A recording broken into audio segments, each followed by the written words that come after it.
अल्हम्दुलिल्लाहि रब्बिल आलमीन वस्सलातु वस्सलामु अला सय्यिदिल मुरसलीन अम्मा बअद फ़अऊज़ु बिल्लाहि मिनश शैतानिर रजीम बिस्मिल्लाहिर रहमानिर रहीम अस्सलातु वस्सलामु अलैका या रसूलल्लाह व अला आलिका व सुहाबिका या हबीबल्लाह अस्सलातु वस्सलामु अलैका या नबी अल्लाह व अला आलिका व सुहाबिका या नूर अल्लाह। प्रिय मदिनी चैनलेर दर्शकबृंद, आपनारा देखছেন অনুষ্ঠান সিদ্ধান্ত আপনার। এই অনুষ্ঠানে আমরা অনেকগুলো বিষয় নিয়ে আলোচনা করে থাকি। আজকে যে বিষয় নিয়ে আলোচনা করব তা হচ্ছে কুসংস্কার। এই কুসংস্কার আমাদের মাঝে অনেক দেখা যায়। অনেকেই কুধারণার মধ্যে পড়ে যায়। অনেকেই যখন রাস্তা পার হয়, বিড়াল যদি রাস্তা সামনে দিয়ে ক্রস করে তো সে থেমে যায় আর মনে করে কি যাত্রা আমার শুভ হবে না। তো এগুলো হচ্ছে কুসংস্কার, এগুলো থেকে বেরিয়ে আসতে হবে। এগুলো জাহিলিয়াতের যুগের এগুলো সংস্কৃতি রয়েছে, এগুলোকে বর্জন করতে হবে। আজকে আমরা এই বিষয়ে জানার চেষ্টা করব। চলুন আগে আমরা দুরূদ শরীফের একটি ফজিলত শ্রবণ করি। রাসূল করিম সাল্লাল্লাহু আলাইহি ওয়াসাল্লাম ইরশাদ করেছেন কি যে ব্যক্তি জুমার দিনে আমার উপরে 80 বার দুরূদ পড়বে, আল্লাহ তাআলা তার 80 বছরের গুনাহকে ক্ষমা করে দিবেন। চলুন আমরা নিয়ত করে নিই, এখন থেকে আমরা চলতে ফিরতে উঠতে বসতে অধিক হারে আমরা আমাদের নবীর উপরে দুরূদ শরীফ পাঠ করব। সাল্লু আলাল হাবিব সাল্লাল্লাহু তাআলা আলা মুহাম্মদ সাল্লাল্লাহু আলাইহি ওয়াসাল্লাম। আমরা এই পর্বে শুরুতে একটি বাদশাহের ঘটনা শুনব। এই ঘটনার মধ্যে অনেক শিক্ষণীয় বিষয়গুলো রয়েছে। এক বাদশাহ তার শান ও শওকতের সাথে নিজের সৈন্যদেরকে নিয়ে শিকারের উদ্দেশ্যে রওনা হলো। পথে এক ব্যক্তিকে দেখতে পেল যার একটি চোখ ছিল না, মানে এক চোখে সে অন্ধ ছিল। বাদশাহ রাগান্বিত হলো আর এটাকে অন্যভাবে নিল। সে বলল, আমার যাত্রা অশুভ হয়ে গেল, আমার যাত্রা নষ্ট হয়ে গেল। এখন যে কাজের জন্য আমি যাচ্ছি সেই কাজে আমি সাকসেস হতে পারবো না। কে বলেছে এখানে এই রাস্তাতে আসতে? হে সৈন্যরা, একে ধরো আর একে বেঁধে রাখো যতক্ষণ না আমি আসি। তাই করা হলো। সিপাহীরা ওই অন্ধ ব্যক্তিকে রাস্তায় রৌদ্রে বেঁধে দিল। বাদশাহ জঙ্গলে গেল এবং যখনই তীর নিক্ষেপ করত তো কোনো না কোনো জানোয়ার পশুর উপরে লাগতো, আর একটা তীরও তার বিফলে যায়নি। সে অনেক শিকার করতে পারল। সৈন্যরা, লোকেরা প্রশংসা করতে লাগলো, বাদশাহ সালামত আজকে অনেক শিকার করেছে, কোনো তীরেই বাদশাহ সালামতের বিফলে যায়নি। আজ তো খুব সুন্দর আমরা শিকার করতে পেরেছি। সবাই বাদশার প্রশংসা করতে লাগলো আর বাদশাহ খুশি হলো। শিকার হওয়া সমস্ত পশুদেরকে নিয়ে বাদশাহ বাড়ির দিকে রওনা হলো। পথে যখন ওই অন্ধ ব্যক্তির দিকে বাদশাহের দৃষ্টি পড়ল, যাকে বাদশাহ বেঁধে রাখার হুকুম দিয়েছিল, ওই অন্ধ ব্যক্তি বলল, বাদশাহ সালামত, যখন আমি আপনাকে দেখলাম তো দেখার কারণে আমার কি অবস্থা হলো? আমাকে সারা দিন এই উত্তপ্ত গরমে আমাকে দাঁড়িয়ে থাকতে হলো আর আপনার সৈন্যরা আমাকে বেঁধে রাখলো। এখন বলুন, অশুভ কে, আপনি কি আমি? সৈন্যরা তো রাগান্বিত হলো কি তাকে মারবে, কিন্তু বাদশাহ বলল, না, তাকে ছেড়ে দাও, তাকে উপহার দিয়ে বিদায় দিয়ে দাও। প্রিয় ইসলামী ভাইরা, দেখুন, অশুভ প্রথা এটা চলে আসছে, কিন্তু এটা ঠিক নয়। এ থেকে আমাদেরকে বাঁচতে হবে, এগুলোকে আমাদেরকে ছেড়ে দিতে হবে। অনেক সময় দেখবেন রাস্তার পাশে টিয়া পাখিকে নিয়ে কিছু লোক বসে থাকে, চিঠি থাকে, কেউ নিজের ভাগ্য জানতে চায়।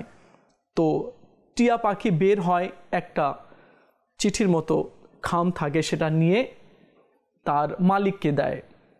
তো সে পড়ে, আপনার এই হয়েছে, এই অবস্থা, এটা হবে, সেই হবে। আস্তাগফিরুল্লাহ। দেখুন, আপনার ভাগ্য তো নির্ধারণ হয়ে গিয়েছে, আল্লাহ যা লিখার আপনার জন্য লিখে দিয়েছে, এখন সেটাই হবে, যা ভাগ্যে আছে আপনি সেটাই পাবেন। এখন একটা টিয়া পাখি আপনার ভাগ্য নির্ণয় করবে, আপনার ভাগ্য কি পড়বে এমন কি কারো ক্ষমতা রয়েছে? তো এগুলো কিন্তু ঠিক নয়। আর এগুলো হচ্ছে দুর্বল ঈমানদারদের এগুলো কাজ, আর এগুলো বিশ্বাস করাও কিন্তু বড় গুনাহের কাজ। এগুলো থেকে আমাদেরকে বাঁচতে হবে। অনেক সময় দেখা যায় কেউ হাত দেখায় জ্যোতিষীকে, হাতের রেখা দেখে বলে আস্তাগফিরুল্লাহ। এটা কি তার ভাগ্য কি হাতে লেখা আছে? আল্লাহ তাআলা তো তার কুদরতি হাতে আল্লাহ তাআলা তার ভাগ্য লিখে দিয়েছে। এখন সে হাত দেখে এটা হবে, তুমি এটা করবা না, এভাবে করবা না, সেটা করবা না, এগুলো কি? তো এগুলো বড় গুনাহ, এগুলো থেকে বাঁচতে হবে। যে এমন করে তার থেকেও দূরে থাকতে হবে, আর কারো পরামর্শেও এমন ব্যক্তিদের কাছে যাওয়া যাবে না। কেননা সব কিছুর মালিক আল্লাহ। যা কিছু হয়েছে, যা কিছু হবে, যা কিছু ঘটছে, যা কিছু ঘটবে, সব আল্লাহর পক্ষ থেকে। আর আল্লাহ বিপদ দূরকারী। তো কেউ যদি বলে এমনটি করো তো এটা হবে, সেটা হবে না, এগুলো বিশ্বাস করা যাবে না। হযরতে আলী রাদিয়াল্লাহু তাআলা আনহু খারিজিদের সাথে যুদ্ধের জন্য তিনি বের হচ্ছিলেন। পথে এক জ্যোতিষী বলল কি, ইয়া আমিরুল মুমিনিন, এই যুদ্ধে আপনি যাবেন না, ক্ষতি হবে, কেননা চাঁদ তার নিজের গতিতে নেই, আপনি যাবেন না। তো হযরতে আলী রাদিয়াল্লাহু তাআলা বললেন, আমি তোমার কথা শুনবো না। কেননা আল্লাহ নবী সাল্লাল্লাহু আলাইহি ওয়াসাল্লাম, সিদ্দিক আকবর আর ওমর ফারুক রাদিয়াল্লাহু তাআলা আনহু জ্যোতিষীদেরকে মানতেন না, আর এদেরকে পছন্দ করতেন না। আমি তোমাদের কথা শুনবো না। তুমি বারণ করছো আর বলছো কি এই যুদ্ধে গেলে ক্ষতি হবে। আমি বলছি কোনো ক্ষতি হবে না, আর আমি এই যুদ্ধে যাবই যাব। হযরতে আলী রাদিয়াল্লাহু তাআলা আনহু যুদ্ধে গেলেন, খারেজিদের সাথে যুদ্ধ করলেন। এই যুদ্ধে তিনি জয় লাভ করলেন, অনেক সম্পদ তিনি অর্জন করলেন, আর সবাইকে তিনি পরাস্ত করলেন।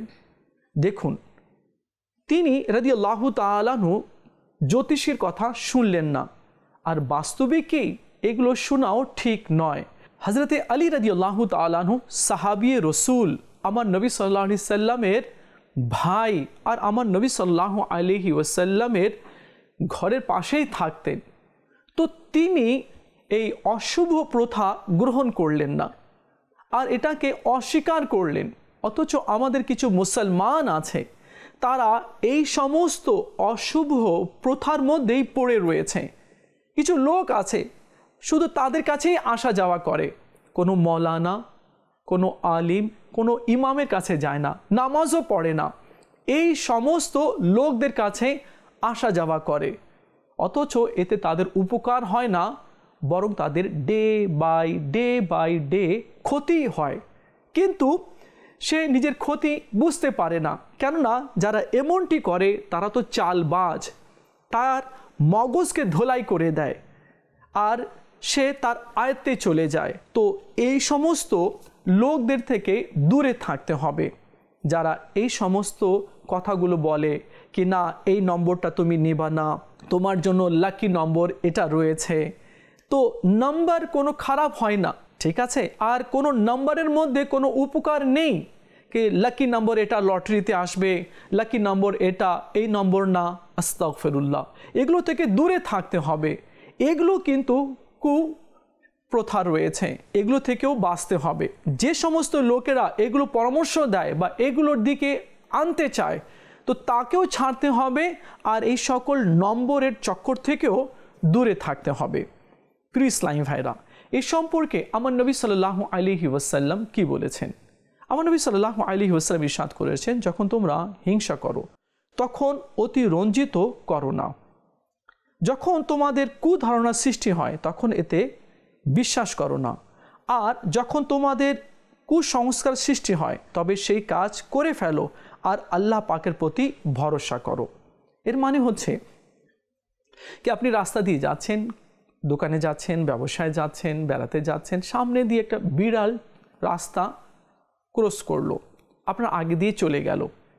এখন এটাকে কুসংস্কার নেওয়া যাবে না, ধ্যাৎ তেরিকা, এটা কি হলো, হ্যাঁ আমার আগে বিড়াল চলে গেল, এটা তো ঠিক না, আমার যাত্রাটা নষ্ট হয়ে গেল, আমার যাত্রা ভঙ্গ হয়ে গেল।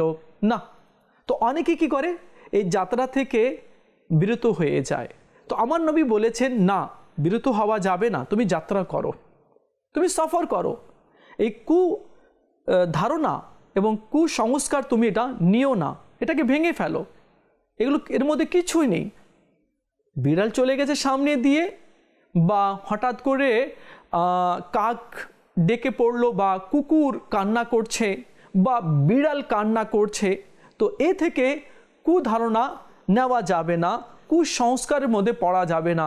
দেখতো বের হলাম, কুকুর কান্না করতে শুরু করলো, নিশ্চয়ই কোনো ক্ষতি আছে। রাত্রে কি বিড়াল কান্না করছে, মনে হয় কিছু হবে, আমার বাড়িতে হবে, নাহলে পাশের বাড়িতে কিছু হবে, ওহো ওই যে অসুস্থ আছে না, ওই মনে মারা যাবে, এই জন্য বিড়ালটা কান্না করছে। তো এটাও কুসংস্কার। মানে কি হয়েছে, এটা কি? আজ মানুষ কত শিক্ষিত, কত আপডেট রয়েছে, কিন্তু কি থেকে কি মানে বের করছে। আমাদের এখানে বলে না কিসে কি পন্তা ভাতে ঘি, তো মানে কি করছে এগুলো। গ্রাম অঞ্চলে বা কিছু লোকেরা এগুলো কুসংস্কারগুলো ধারণ করে রাখে। দেখ বিড়াল কান্না করছে, নিশ্চয়ই কিছু হবে। আরে জানিস কয়েকদিন থেকে কুকুরটা না খুব কান্না করছে, হয়তো কোনো বিপদ আসবে। আরে ভাই, বিপদ তো আসেনি আর তুমি বিপদকে ডাকছো। তো এগুলো হচ্ছে কুসংস্কার, কুধারণা। এগুলোর মধ্যে কোনো সত্যতা নেই, এগুলোকে বর্জন করতে হবে। এগুলোর মধ্যে কিছু নেই, এগুলো কিছু না, এগুলো থেকে দূরে থাকতে হবে। আর আমার নবী সাল্লাল্লাহু আলাইহি ওয়াসাল্লাম ইরশাদ করেছেন যে যখন হিংসা অন্তরের মধ্যে জন্মায়, তো তোমরা তাড়াতাড়ি এই হিংসাকে বের করো, আর কুধারণা উপরে বিশ্বাস করো না। ও আচ্ছা, দেখছিস এমন হয়তো করেছে, তার বাড়িতে এগুলো চলছে, এখন এটা হবে। আর কোরআনে পাকের মধ্যেও আল্লাহ পাক বলেছেন কুধারণা থেকে তোমরা বেঁচে থাকো, কেননা বেশি কুধারণা গুনাহ হয়ে থাকে। চলুন আমরা আরেকটি হাদিসে কারিমা শুনব। রাসূল করিম সাল্লাল্লাহু তাআলা আলাইহি ওয়া আলিহি ওয়াসাল্লাম ইরশাদ করেন, আমার উম্মতের মাঝে তিনটি বিষয় অবশিষ্ট থাকবে। মানে যতদিন দুনিয়া থাকবে, যতদিন উম্মত থাকবে, তো এই তিনটি বিষয় উম্মতের মাঝে থাকবে। সেটি কি? সেটি হচ্ছে রাসূল করিম সাল্লাল্লাহু আলাইহি ওয়াসাল্লাম ইরশাদ করেন, আমার উম্মতের মাঝে এই তিনটি বিষয় থাকবে: অশুভ প্রথা, হিংসা এবং কুধারণা। যতদিন এই দুনিয়া থাকবে আর যতদিন নবী সাল্লাল্লাহু আলাইহি সাল্লামের উম্মতি থাকবে, তো তাদের মাঝে এই তিনটি জিনিস থাকবে। অশুভ প্রথা নেওয়া, যেটা আমরা আগে আলোচনা করলাম। নাম্বার 2, হিংসা, একের অপরকে দেখে হিংসা করা। আর নাম্বার 3 হচ্ছে কুধারণা। এই কুধারণা তো অনেক মারাত্মক, অনেক মারাত্মক। এই কুধারণার কারণে সংসার নষ্ট হচ্ছে। কিভাবে? স্ত্রী হয়তো পরক্রিয়ার মধ্যে পড়ে গেছে, আমার স্ত্রী হয়তো কারোর সাথে কথা বলছে, অফিসে আছে, কারোবারে আছে, দোকানে আছে, ব্যবসায় আছে, বাড়িতে এখন বউকে নিয়ে ধারণা করছে, এর হয়তো কোথাও চক্কর আছে। দেখতেছি কয়েকদিন ধরে এর মানসিকতা ঠিক না, কীরূপভাবে আমার সাথে আচরণ করছে, আমাকে একটু সাইডে রাখতে চাচ্ছে, এই সেই। এর কারণ কি হতে পারে? তো এর কারণ কি হতে পারে? শয়তান আসে এখন নিজেই, শয়তান তাকে বলে দিয়ে যাচ্ছে, হয়তো এমন হচ্ছে, হয়তো এমন হচ্ছে, হয়তো এমন হচ্ছে। এখন স্ত্রীর পিছনে লেগে যায়। তো এতে কি হয়, অনেক সময় তালাক পর্যন্ত পৌঁছে যায়। তো আমার নবী সাল্লাল্লাহু আলাইহি সাল্লাম ইরশাদ করেছেন, তোমরা কুধারণা করো না, কেননা কুধারণা গুনাহ রয়েছে।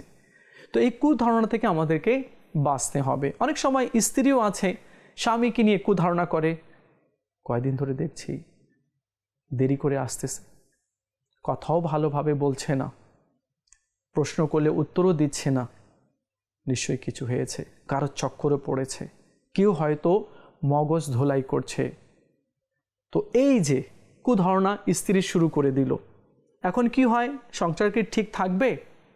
এখন ঝগড়া, ছোট ছোট কথায় নিয়ে ঝগড়া, তো অশান্তি শুরু হয়ে যায়।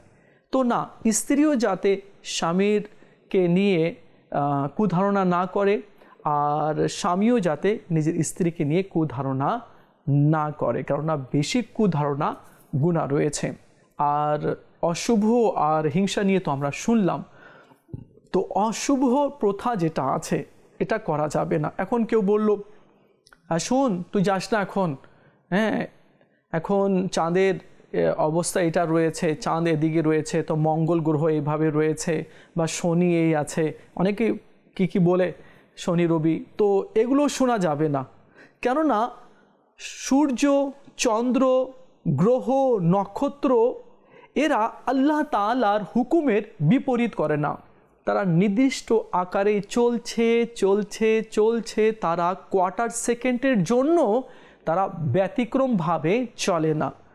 তো এগুলো উপরে আমাদের ঈমান তো নেই। ঈমান তো আমরা আল্লাহ এবং তার রাসূলের প্রতি আমরা এনেছি, কোরআন ও হাদিসের প্রতি আমাদের ঈমান রয়েছে।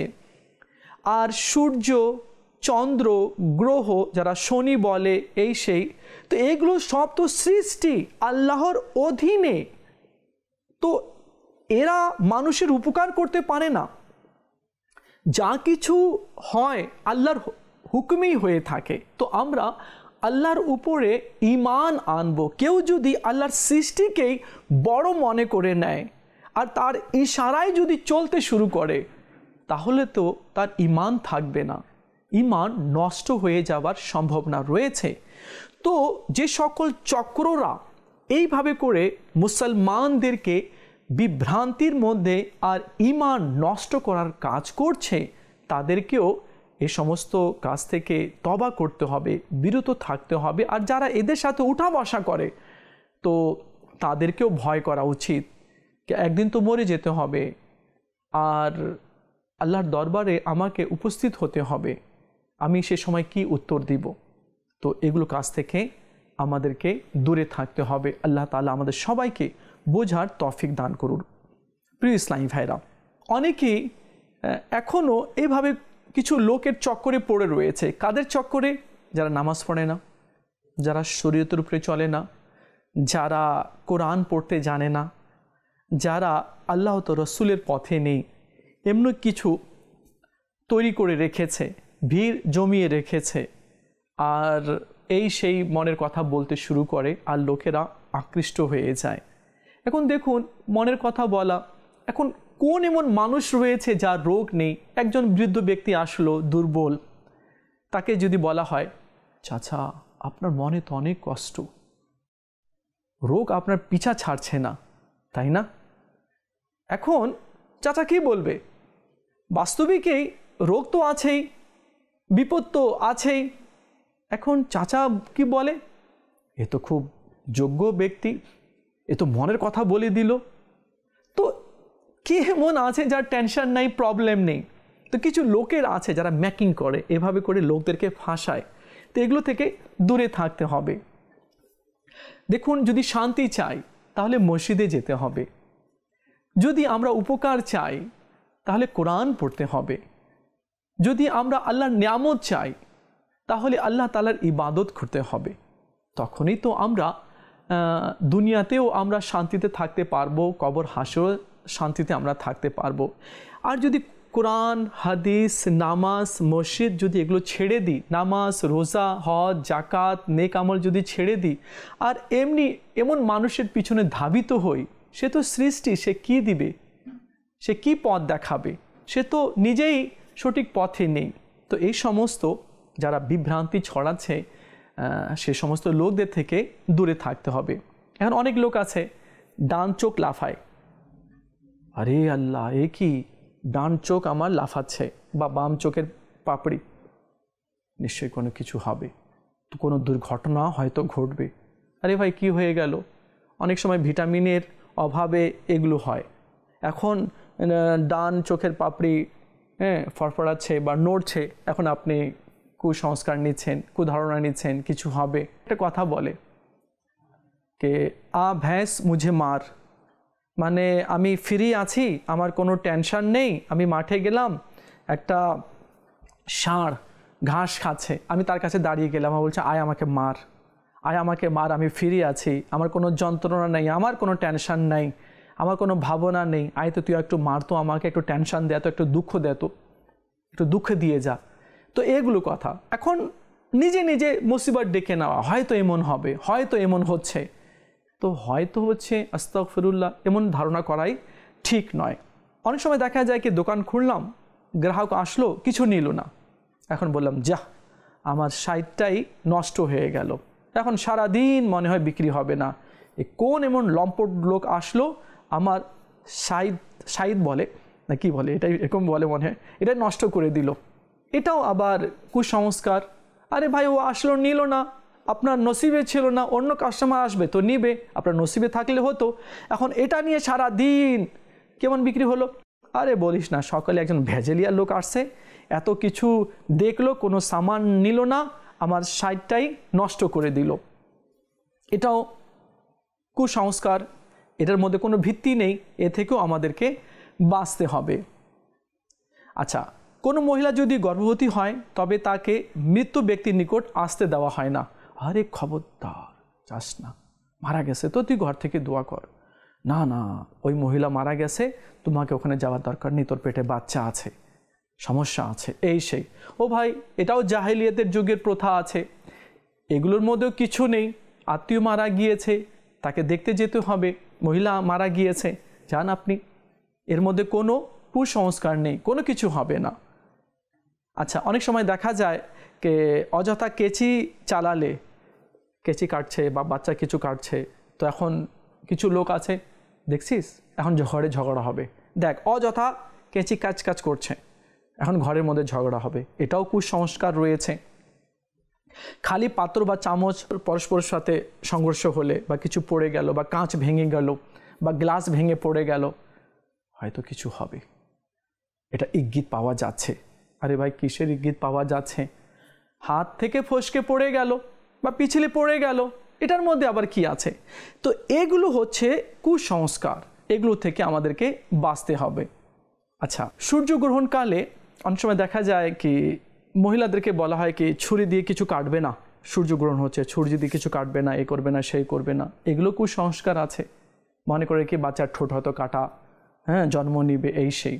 তো অনেকগুলো সমাজের মধ্যে কুসংস্কারগুলো রয়েছে, কুধারণাগুলো রয়েছে, তো এগুলো থেকে আমাদেরকে বাঁচতে হবে।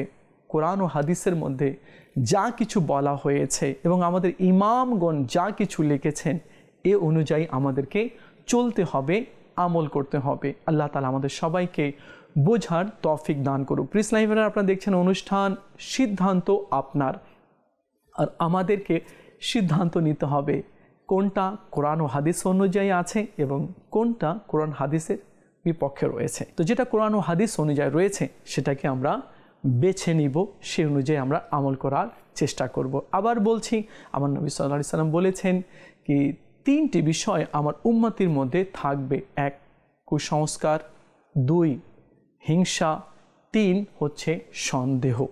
তো আল্লাহ তাআলা আমাদের সবাইকে এই 3টি জিনিস থেকে বাঁচার তৌফিক দান করুক। দেখা হবে আগামী পর্বে আরেকটি বিষয় নিয়ে আলোচনা করব। ততক্ষণ ভালো থাকবেন আর মাদিনী চ্যানেলের সঙ্গেই থাকবেন। সাল্লু আলাল হাবিব সাল্লাল্লাহু তাআলা আলা মুহাম্মদ সাল্লাল্লাহু আলাইহি ওয়াসাল্লাম।